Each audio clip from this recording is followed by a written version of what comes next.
Good afternoon, everyone. This is the Identity and Sitecore 9 talk, so if you're looking for something more exciting, you're in the wrong room. So to start off, just a little bit about me and why I'm even remotely qualified to talk about this. My name is George Chang. I'm a practice architect at Proficient Digital. I'm a Sitecore MVP. You can find me on Twitter or Slack at SitecoreGeorge. If you're following me already, I'm sorry. Or you can do some light professional stalking on LinkedIn as well. So today, what we want to talk about are kind of a few things. And these topics kind of range from very broad and very abstract to very nerdy and geeky once we get into code. So first off, we'll talk about what identity actually is. We'll talk about kind of in the context of Sitecore 9, what's new with identity, and how do we do stuff with it, right? And we'll go through some code samples of how it's all configured and what it can do. So to begin, what is identity? And I think to really understand what identity is, we kind of need to first talk about what identity is not. Because I think this idea of identity is sometimes misconstrued and conflated with some other things, right? So first off, identity is not your username. While it may have something to do with it, it's not. It's also not your user account on a site. It's not authentication, even though it involves authentication, and it's not any kind of authorization or security. So given that, what is identity? And at the end of the day, identity is just you in the most abstract and simplest of terms, with the caveat that it's recognized by a trusted party. So I want to give an example, tell a little story of kind of how identity works in real life. And I think it's a good parallel to how identity works on the web and by extension, how identity works in Sitecore. So a lot of us are here at SUGCON. We've come from other countries outside of the EU, and when we land in the EU, which I learned you only have to go through customs once in the EU, first time here. You do have to go through customs, right? And some nice guy in a booth is going to be there asking you, hey, can I see your passport, before they allow you to enter into the country, right? So what do, right? You present them your passport,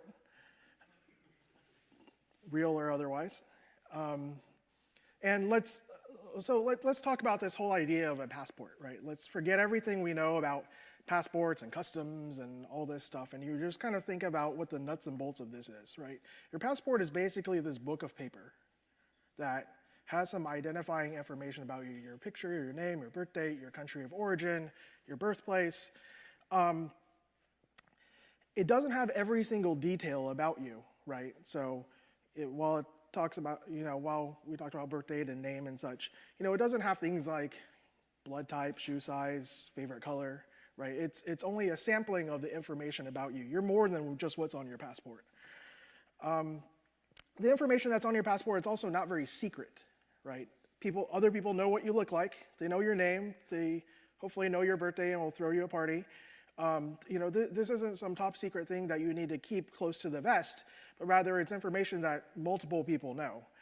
And this book of paper with your stuff on it it's not from the people of the country that you want to get into, right?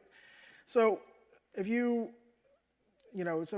Germany didn't create my passport, the United States created my passport. So if you kind of take that all together, you basically have this book of paper that has some stuff written on it by an unknown entity with some identifying information. Like, it doesn't seem, at the end of it, this is how security is done, right? It's by this book of paper, and it just doesn't seem super secure. So why does this whole framework of passports and customs and stuff even work? Basically, the main component of identity is this trust. It's this underlying magic that makes identity work, right? Without trust, this whole idea of identity and authentication just falls apart before it even begins. So typically when you're authenticating against a site, right, you're using a username and password to authenticate yourself, right? And so I'm calling this regular authentication. And in this kind of scheme, the trust, if I have a website and you're logging into my website, right? If you're logging into my Sitecore site, this trust is between me and you, the person individually, right? I basically trust that the person entering the username and password is the person who is associated or who owns that username and password. But I don't have a camera. I can't see who the other person is. I mean, someone else could be typing your username and password into that thing, and me as a site owner, I would never know. So my trust is that I trust the person who is entering in the username and password is the person who should be entering in the username and password. So with federated authentication, this becomes a little bit different. So now the trust isn't between me and you, but me and some other party that does kind of the authentication for you, right? Someone else is responsible for validating who you are and that you are the person that you are. And from my perspective, I just need to trust that entity, right? That entity needs to be a trusted entity to me. I trust this group, and that they will validate accordingly, and that if they'll basically you're telling them to go do all the authentication for you, right? So kind of back to our passport customs example again, right? Well, I like to imagine that this was the real actual conversation that went on between the two countries. I'm pretty sure it wasn't really the case. But for Germany or the EU to accept that this person holding a US passport is who they say they are, they basically have to have this implicit trust that the US Department of State has issued this passport because they have validated that the person who holds this passport is the person who should be holding this passport, right? That's the trust. This person is a legitimate US citizen. All the information on that passport is correct. Unless you're Jason Bourne, then it could be a little bit more questionable. But even in this case of Jason Bourne, right? This is this whole foundation of trust is what actually allows him to use these fake passports in other places, right? Because you have this implicit trust between these countries that, hey, if he has a passport, it must be for real. And so it all kind of falls on this trust. If you look at it from the other direction, right, has anyone seen the movie, this older movie, not that old, but this slightly older movie called The Terminal with Tom Hanks? So for those of you who haven't seen it, this is like the 30-second rundown, right? Like Tom Hanks, he plays this charming, whimsical person from this made-up country that's war-torn, and basically he's flying to JFK in New York on a plane. And he lands in JFK and finds out while he's in the air, this huge civil war broke through his country, and his country is no longer recognized by the United States. So while he has a passport from that country, and it's a legitimate passport, because the U.S. doesn't recognize that country anymore as a legitimate state, his passport's invalidated, right? It has no good, and the story goes on where he basically lives in the airport for some amount of time and brushes his teeth in airport bathrooms and stuff. Very enticing, I know. But that's kind of the flip side, right? If you invalidate that trust, even if you have legitimate credentials, you're no longer able to be verified by this. That trust has been broken, and that the whole paradigm kind of falls apart. So this brings us to this matter of claims, right? And so claims are basically pieces of information about you that you claim to be. So just as kind of the definition of the word claim, this is what I claim to be. So in our passport example, right, all the information on that passport are claims. I can go up to the customs officer and say, my name is Jason Bourne. I'm from the United States. This is what I look like, right? And that guy can't give two craps about it because it's just me saying it. Those are my claims, but in order for those claims to be validated and verified and have some weight to it, it has to be validated by a trusted party, right? The U.S. Department of State. So the same kind of goes for authentication. You can present claims to a site and say, my name is George and this is my email address and blah, blah, blah. But unless you have a kind of a trusted provider that site specifically trusts that can validate your claims, it's not going to be able to authenticate you. So let's kind of dive more into the context of Sitecore 9 itself and what's new in Sitecore 9. I think someone asked me kind of why this talk wasn't called Federated Authentication in Sitecore 9, but instead called Identity in Sitecore 9. And there's a specific reason for it. So this functionality of federated authentication in Sitecore 9 is a new piece of functionality, but it only goes that far, right? That this idea of federated authentication is strictly with authentication, but we'll talk about some other things that are a little bit outside of authentication that also is involved with identity that we can use with this new functionality in Sitecore 9. So the big thing, obviously, is federated authentication. So federated authentication is done through the new ASP.NET Identity 1.0 and OWIN, which we'll talk about a little bit more later. Additionally, Sitecore has added APIs to be able to add trusted identity providers and use them to log in as a Sitecore user.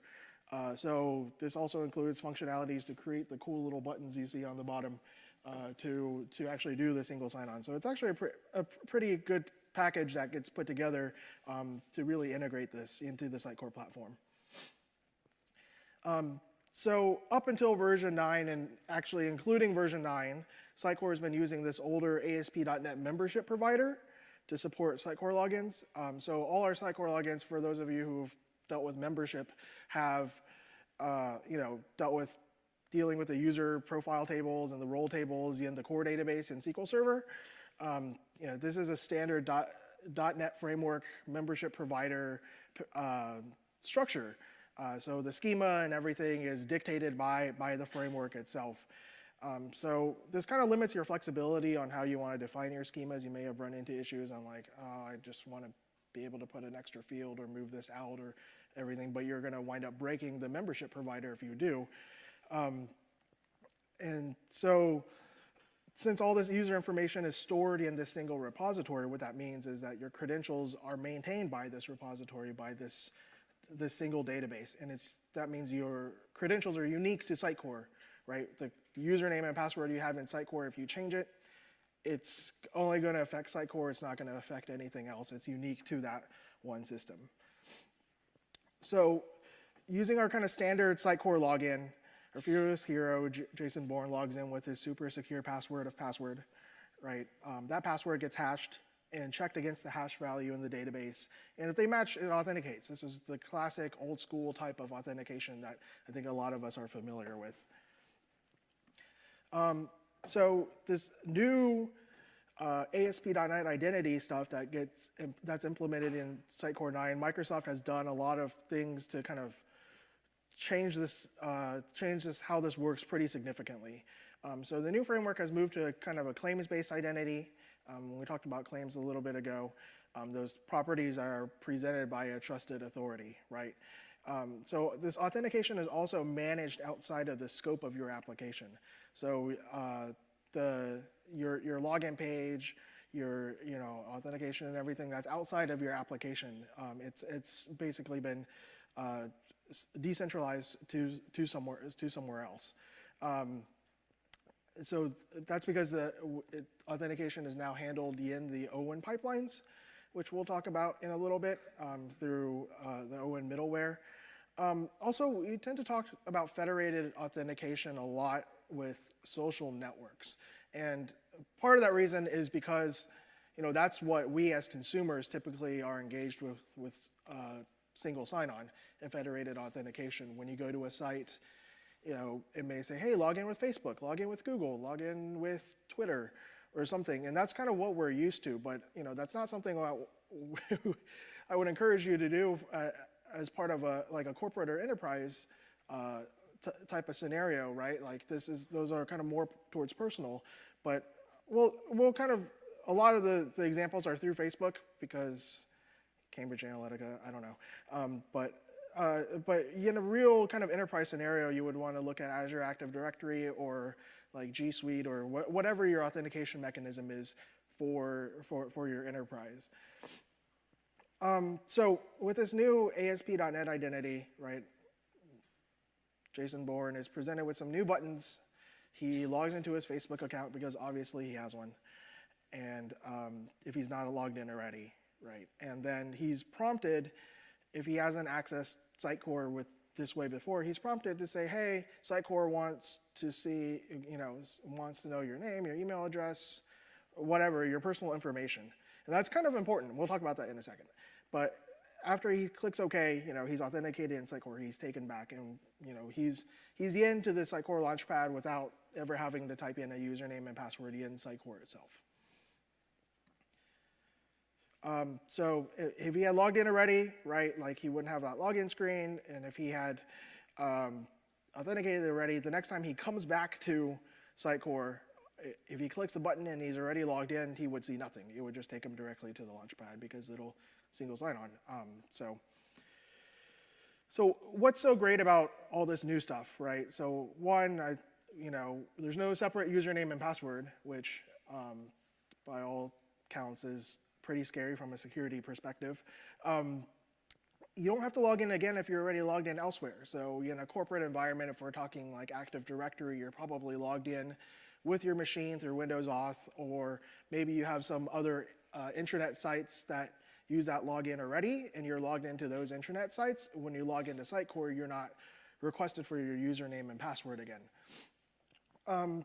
This idea of centralized credential management, right, and that kind of leads back up to the first point. All your credentials are managed in one place, and I think in a corporate environment, this is really important. So let's kind of take the example of one of your content authors quits and leaves the company, right? And so part of kind of the typical HR exit process, they deactivate their Active Directory accounts, they get their hardware back, they have this whole China checklist to go through, and unless HR is hyper aware of kind of where Sitecore is as part of their organization, if they just have a standard Sitecore login, their login will still persist, right? Someone has to go back in manually, log in as some kind of administrator or user manager, go and manually delete that user out of the Sitecore user database, right? Or else that person, that content author who's left the company can still get in and cause all kinds of havoc, hopefully not. But with this new identity management system, because it's so tied into to Active Directory or G Suite or Facebook or whatever, once you deactivate their Azure Active Directory account, or they're automatically removed from Sitecore. They wouldn't be able to log into Sitecore anymore because their Active Directory account no longer works. A big thing we kind of touched on was the user identification and properties. That previous screen where we talked about Facebook requesting some various bits of information. So this identity management can also be used on the consumer side, on the front end of the site. And when a user logs in, they associate their Facebook site or whatever with it. You can request some amount of information, and this is information you instantly get from a user without them having to fill out anything, right? You may be able to get their profile picture, the birth date, whatever, other tidbits of information that A, will help you fill out a user profile about this person, and B, extra information to put into XDB in order to do better personalization, right? Can you imagine just kind of logging in with Facebook, pulling all their likes, and then using XDB to be able to start personalizing your sites strictly on the likes that they have, on the things, the pages that they like on Facebook, right? Like there's a big tie-in with your identity and kind of the information that it brings as far as your user profile. And of course, an excuse to make Ariana Grande memes. So I'd encourage you to outsource your Sitecore authentication, right? Honestly, you probably already have some other kind of authentication mechanism already in your organization. Because at the end of the day, building authentication is really easy. There's tons of libraries, tons of little things around the web. If you want to build a username and password kind of classic old school authentication, it's actually really easy to do. But building good authentication is hard, right? In the news in the past couple of years, we've seen a lot about hacks and corporate espionage and things of that nature. And the idea that having a separate login is just an extra attack surface for hacks and whatnot. So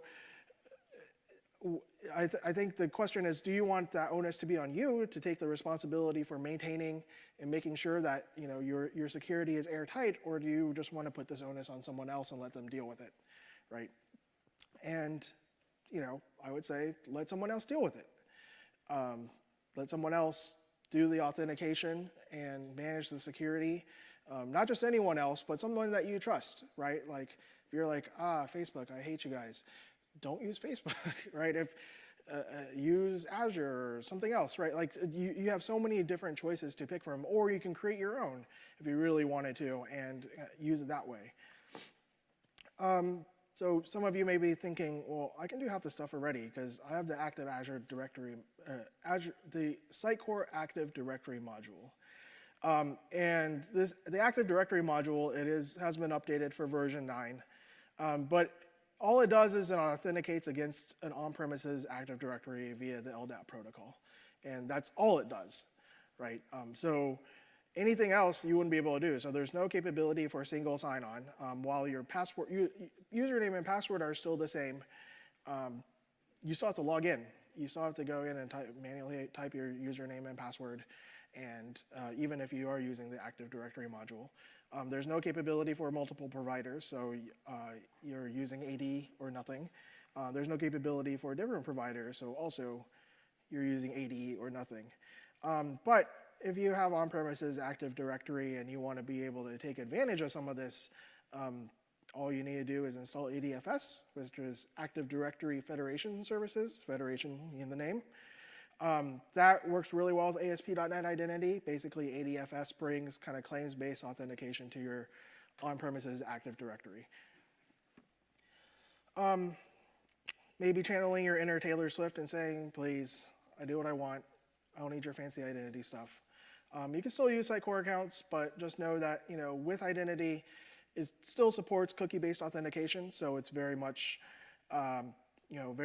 you're not necessarily tied to an external provider if you really don't want to. You can use Entity Framework for your database schemas, so you can kind of manage your user and role schemas however you want and use Entity Framework to kind of map that.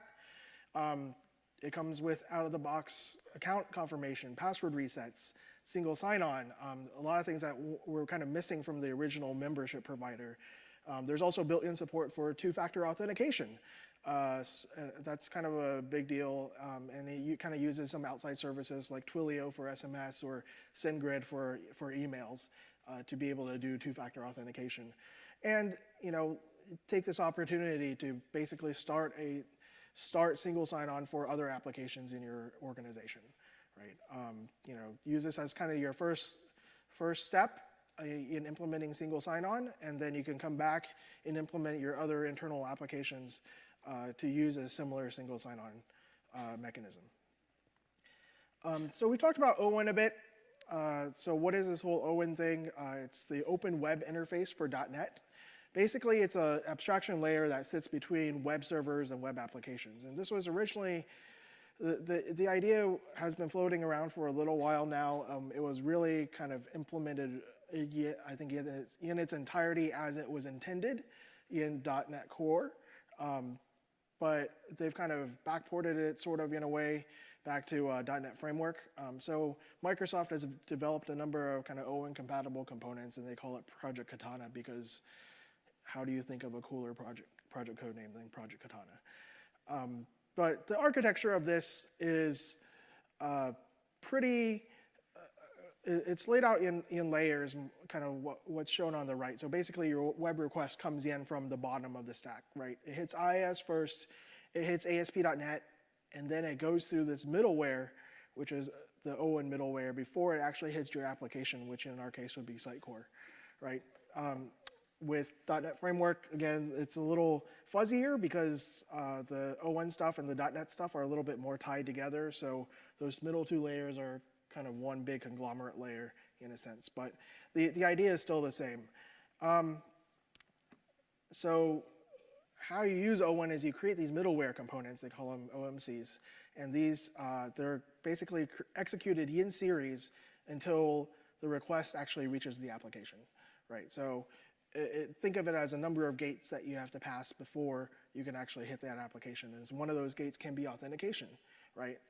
So one of your OWIN middlewares would be, you know, on your right, you'll see kind of the steps of the typical ASP.NET request lifecycle. And, you know, at Authenticate, that's where you can put in middleware to say, hey, when you're authenticating a user, go make sure that they're authenticated, go get a validation token from an external provider or whatever the case might be.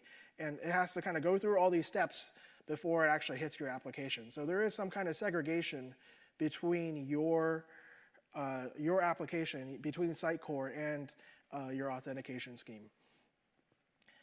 So how Sitecore 9 implements this is with a pipeline. So obviously. So they basically abstract the OWIN middleware pipeline into its own Sitecore pipeline.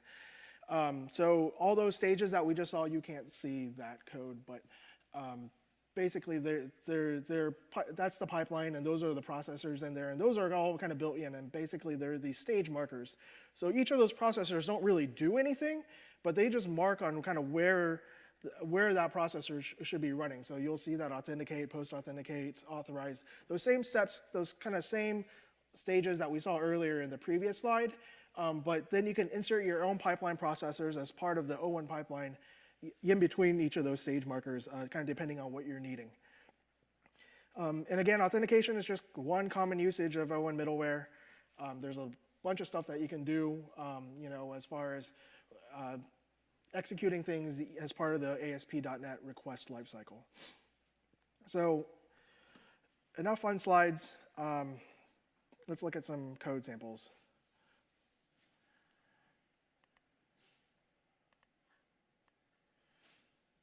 Oh, no one's going to be able to read this.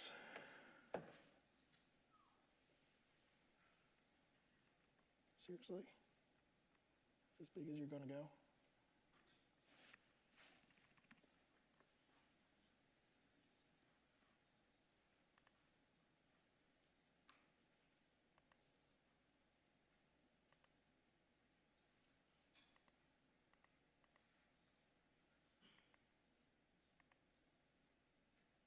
All right, should be big enough.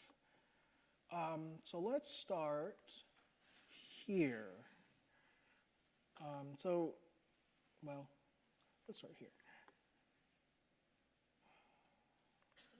So this is a Sitecore patch file, and this is kind of where everything gets registered and wired up. So there's a new node under the Sitecore node called Federated Authentication, and underneath there's identity provider. So basically in this patch file, I've added a new identity provider called Facebook. You give it some information like the name, which I'm just using Facebook. You know, you can give it a different domain. It doesn't have to be a Sitecore domain. It could be a separate domain. This caption is what gets used on the button on the Sitecore login page. So you can have it say whatever you want. There's a section for transformations. So basically, you can, depending on kind of what claims come in from your external provider, you can transform them into different claims on the Sitecore end, right? There's another section that's basically registering your identity provider per site. So you're saying, hey, here are all the sites. So you can basically set an identity provider for the backend application. You can set a separate identity provider for, you know, just your website site or your custom site definition site, right? And then you're associating that identity provider. So here I'm associating the Facebook one. There's this thing called the external user builder, and we'll look at the code in a second. but basically this is some code that can get executed after you've logged in, right? So after you've logged in, under the covers, what it does is it logs you in and creates a Sitecore user. Whether that's a persistent Sitecore user that you want to keep in the Sitecore user database, or it's a virtual user that goes away once they log out, that's kind of up to you. But there is this idea of a external user builder, and this is where you can start filling out, take all the claims that come in from your external provider and start filling out your user profile properties, right? And then there's this property initializer. Basically, you can set properties of your user object based on claims that come in. Never do this, which is what I did. Basically, what this is saying is whenever my identity provider is a Facebook provider, set my user as administrator. Don't do that. But for the sake of this demo, there's a lot of things that in this demo you shouldn't do. But this is one of those things. Basically, anyone who logs in with Facebook is an administrator based on this line right here. So that's kind of the quick and dirty config wire up. So let's look at that external user builder real quick that we were just talking about. So it inherits from an abstract class called external user builder, and then there's one on top of that called default external user builder, which kind of has this persistent user flag already built in. So I inherited it off that. And basically, there's an override in here called build user, right? So you can get the identity provider, and then you can get the user. And basically, all I'm doing here is I'm setting the Sitecore username for that user. Sitecore will try to take a best guess sometimes, and if based off the name claim. And if there's no name claim, it just gives you a whole bunch of letters of upper and lowercase that are completely random, which doesn't make for a good username. So if you don't have a name claim specified, I'm basically coming in here and creating like, hey, this is what I want it to be my username, and that could be your email address or anything else. But this is kind of where you're constructing, and from here you can construct other properties in your user profile, your Sitecore user profile. From code, right? Pulling basically these tidbits of information from your external provider and creating your user. Let's go on to the processor. So this is the actual code that runs when going through the OWIN pipeline, right? And there's a config file that patches this processor in. So you'll see this is that OWIN identity provider's pipeline. That's patched in and it runs this pipeline processor. So you'll see here that there's this use Facebook authentication. That's kind of magic. I didn't write that. So Microsoft provides a number of NuGet packages for kind of common authentication schemes. Facebook, Google, Microsoft accounts, Twitter, I think, OAuth 2, OpenID Connect for Azure Active Directory. And so there's a bunch of like kind of pre-built authentication functions already that you can get as NuGet packages directly from NuGet. And so this is just the Facebook one, and basically you can give it your app ID, your app secret that you register your application with after you register your application with Facebook with. Here I'm using their new Graph API, and I'm saying, hey, I want the user's ID, their email address, their first name, their last name, their birthday, their gender, right? And unauthenticated, this is kind of a shortcut. You can probably do this through a transformation. But basically, once a user's been authenticated, I take all their claims. So Facebook returns it as a JSON object. I need it as claims, so I basically create new claims based on the values of these JSON objects. So name, given name, surname, date of birth, gender. We'll see this in the demo in a little bit. And then run whatever other transformations that need to be run, right? So this is kind of what happens is it handles a lot of the kind of legwork is already done for you by some of these packages. You can write your own. So in this project, there's actually one for SAML 2. SAML 2 is not one of the out-of-the-box ones, but we're using another identity provider, and it's just a little bit more code. A lot of this stuff is on GitHub, so you don't have to worry about trying to get it all now. You can always come back and dig through it. Okay, so let's look at the actual site itself. Where's my mouse?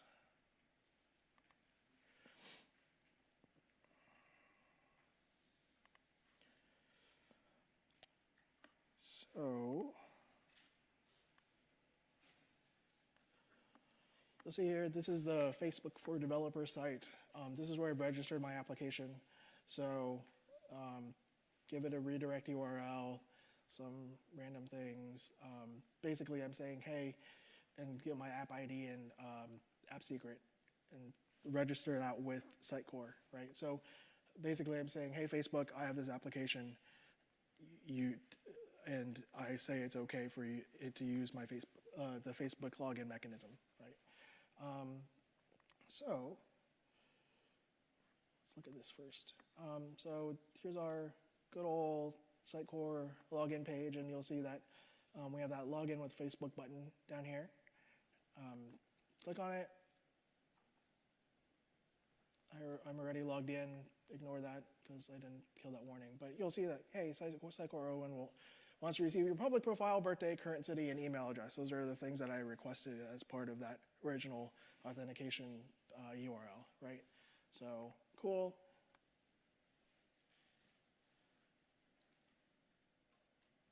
Come on, demo gods.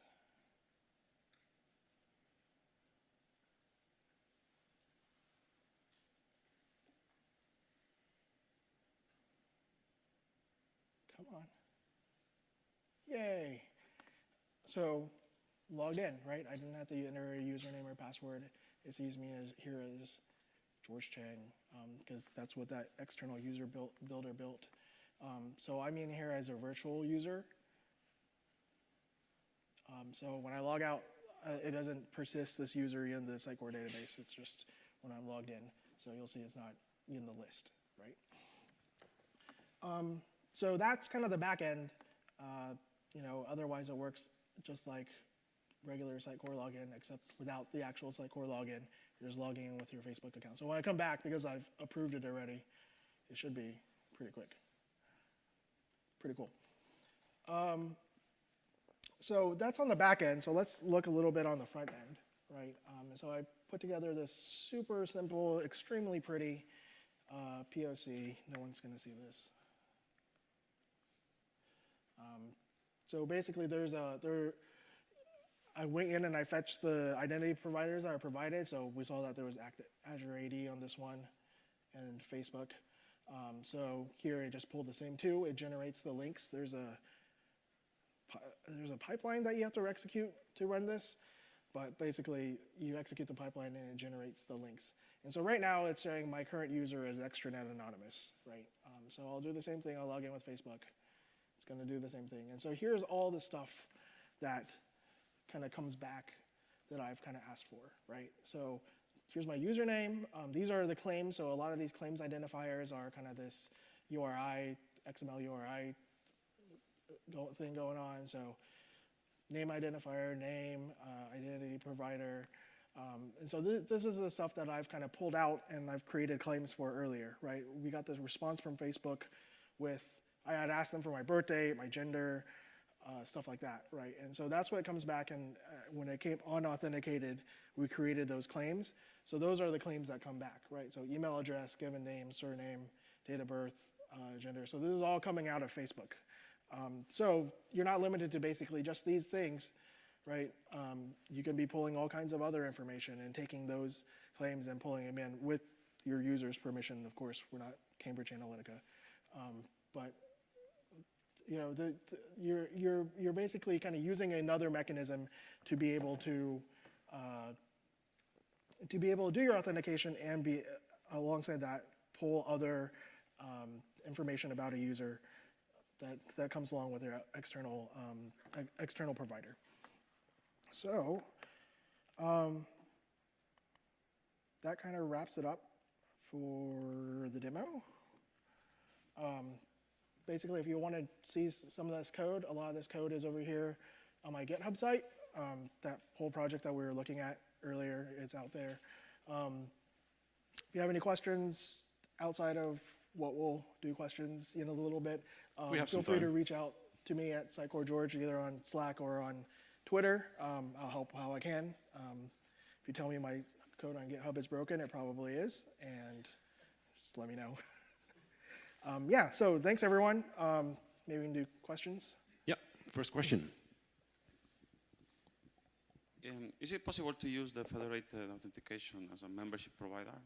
But what I'm trying to say is, like, with the membership provider, you are able to update a user details.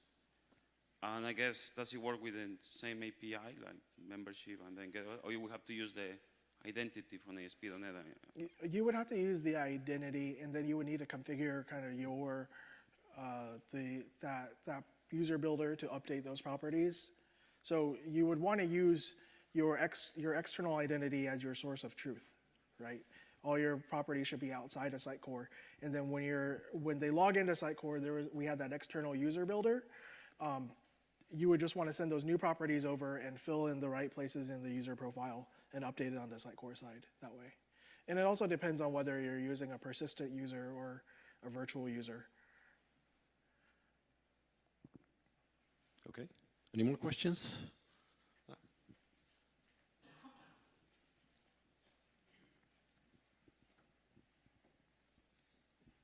Hey, do you have any tips for extending this to sort of like front-end login and actually sort of passing that through to sort of web service calls and sort of authenticating against, or passing through that authentication to your back-end systems? Yeah, I don't think there is necessarily, I don't think it provides out of the box any kind of like web service that you can call from an authentication standpoint. You'd probably have to roll your own.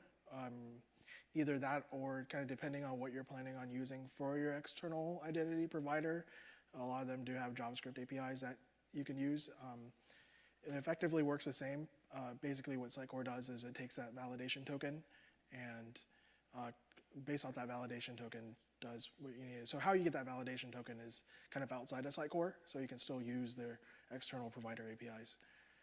But nothing out of the box, you'd have to roll your own.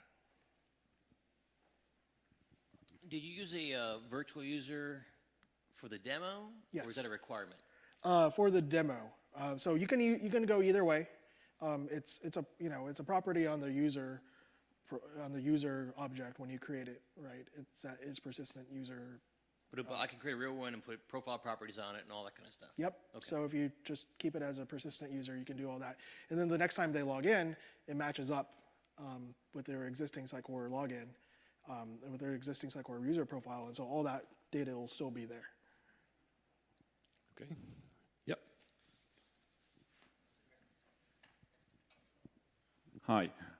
I'm trying to implement something like this in Sitecore 8, but I can also create a virtual user there each time someone is authenticated.